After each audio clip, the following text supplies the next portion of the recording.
Strap in, folks, and let's ride the icy waters of the Bering Sea with Deadliest Catch, where the job title often feels like a spoiler alert. Think your office job is tough? Try dodging death for a living. Stay tuned as we dive into the stories of those who brave more than just the morning commute. Because unlike the Alaskan king crab, we promise this won't bite. Discovery's reality TV series Deadliest Catch seems to be one of those shows with an over-the-top name for marketing purposes. But unfortunately, in this case it fits the bill. Maybe a little too well. Fan or not, a person living in 2024 has most likely heard the name somewhere, thanks to massive media attention. While there may be no such thing as bad publicity, there are definitely negative reasons for it. When it comes to that, Deadliest Catch ranks among the most heart-wrenching television projects to date. From sinking in freezing waters to scrambling to make ends meet, there are few misfortunes which haven't befallen the fearless crews who braved the Bering Sea to get their hands on the highly coveted Alaskan king crab. Their exploits are legendary, but the sacrifice can be so great that few would want to get into their weatherproofs, even for a day.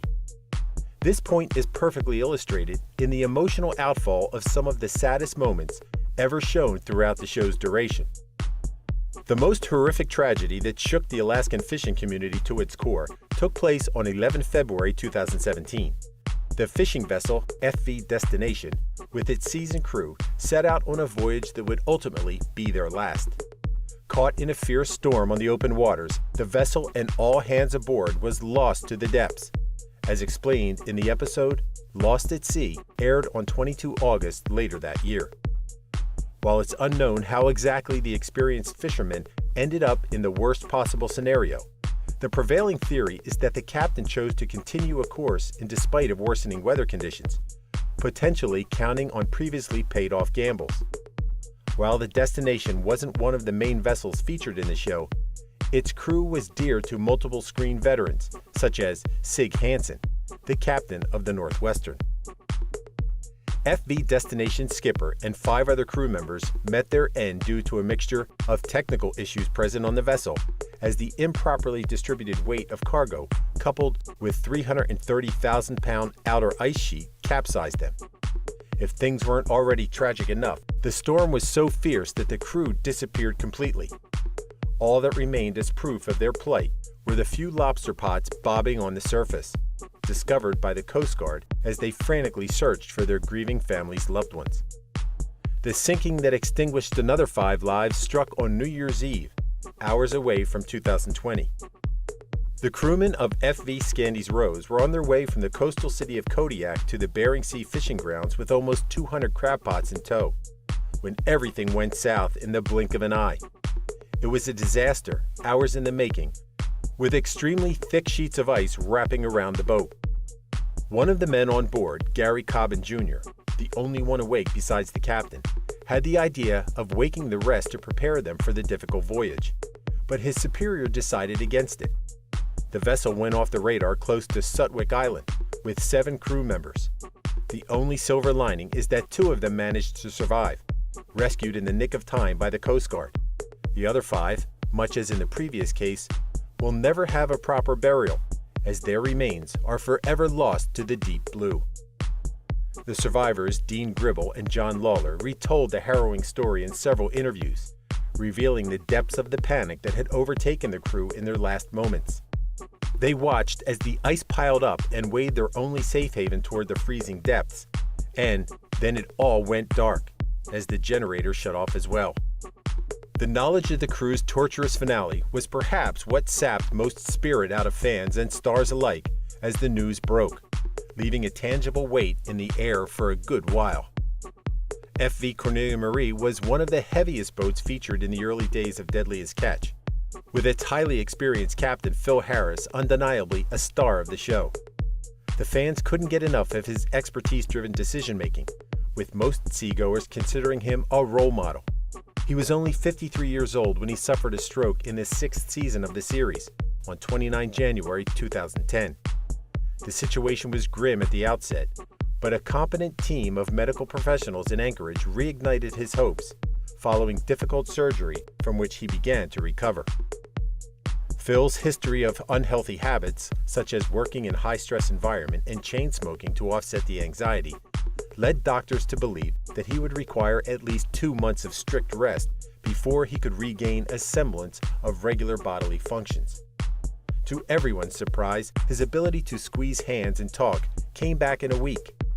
That's precisely what made the tragedy all the more devastating, when he suffered a hemorrhage in his skull and passed away 11 days after the first incident, on 9 February 2010.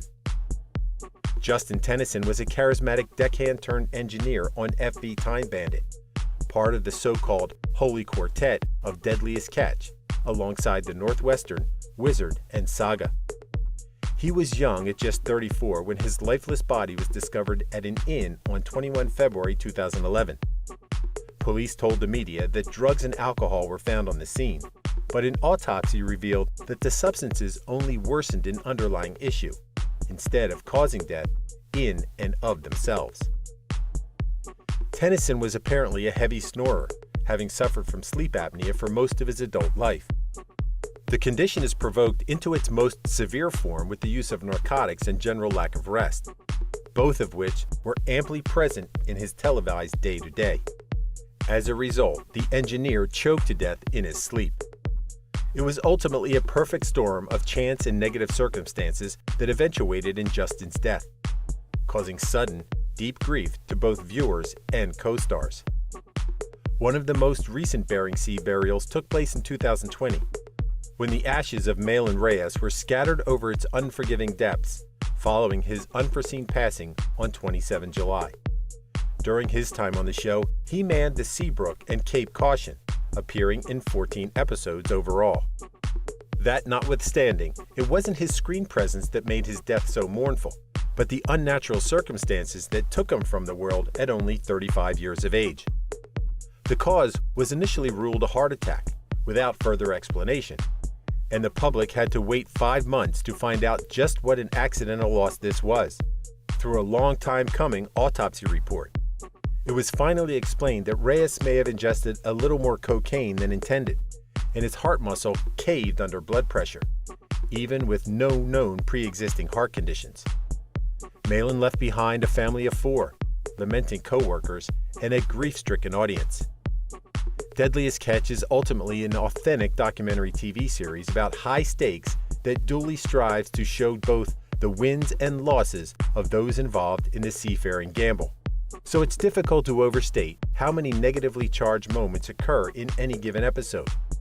Even with all that being the case, these events left a much longer lasting impression on everyone involved. This is really only a time for head shaking, but these hardy souls continue on in viewers' memories. So, without humor, who is up for the challenge? Is the remuneration worth it? Would you take on the Bering Sea? What would persuade you to become involved in what is rated the most dangerous job in North America? Please tell us your thoughts. Thank you for spending some time with us.